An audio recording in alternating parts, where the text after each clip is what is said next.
Hey guys! In today's video, I'm gonna be sharing a lovely summer wreath that I've been working on for the past 2 weeks. I was inspired to make it by one of my projects from last year. I don't know if you remember this wreath here that I made last summer. This was my inspiration for today's project. I thought of making a new version of it, this time using mostly the on-edge quilling method. So without any further ado, let me show you how I made it. Also, just a quick mention for those of you who might not know, most of my artworks that I share here on YouTube can be found in my Etsy shop. Thank you very much to those of you who have supported me there. I really appreciate it. So I started by painting a wreath with watercolors on 300 GSM watercolor paper. You can find a digital download of this painting on my Patreon page. I then glued this painting on cardboard to make the base sturdier for when I glue paper strips on top. My painting is 13 by 18 centimeters, fitting inside a 15 by 20 centimeters shadow box frame. It took me a couple of tries to get this painting ready, but I was glad to finally have it ready to glue paper strips on top.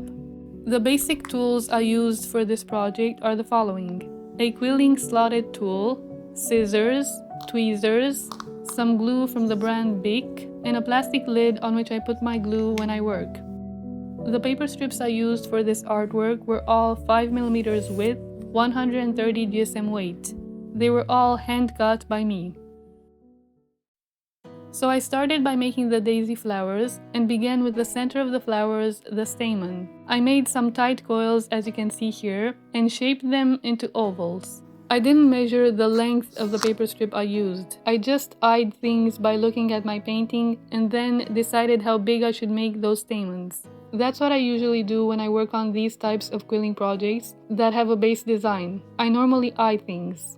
I know that sometimes things might seem effortless when you watch me making my art. I get these kind of comments every now and then, but be sure that there's a lot of behind the scenes that I don't show because my videos would end up too long. It usually takes me a while to make each little piece and detail of my projects. Sometimes things fail and I have to find a way to salvage my work. Or I try making a certain flower and it doesn't end up looking how I wanted it, or it's too big for my design, and then I have to make another smaller version.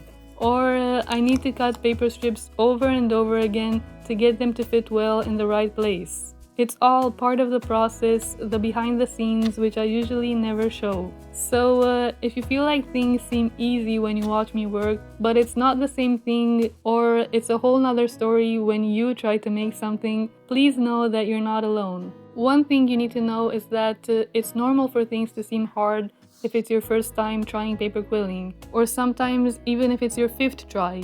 The key is to not give up on a project you've started, even if it takes time or things don't look the way you want. Just keep going with it and find someone who will encourage you along the way. You'll see that you will be happy once you have accomplished your art project. And the more you do it, the better things get.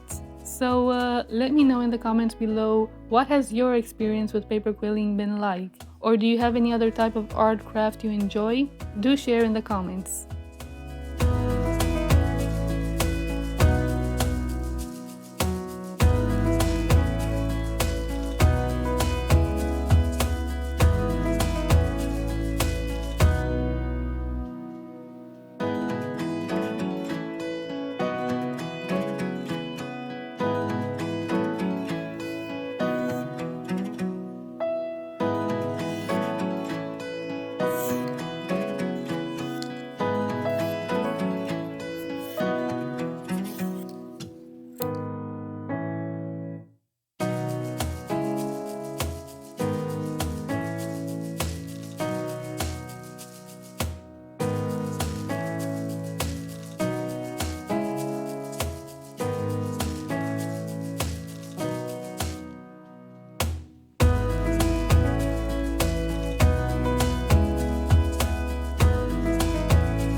Thank you very much for watching, guys. I hope you enjoyed this lovely summer project. It took me longer than I expected to make this art piece, but it's always rewarding seeing the finished result. I loved seeing how detailed this art piece turned out to be. It's even nice to go over the artwork with your fingers and feel the texture of each flower and leaf.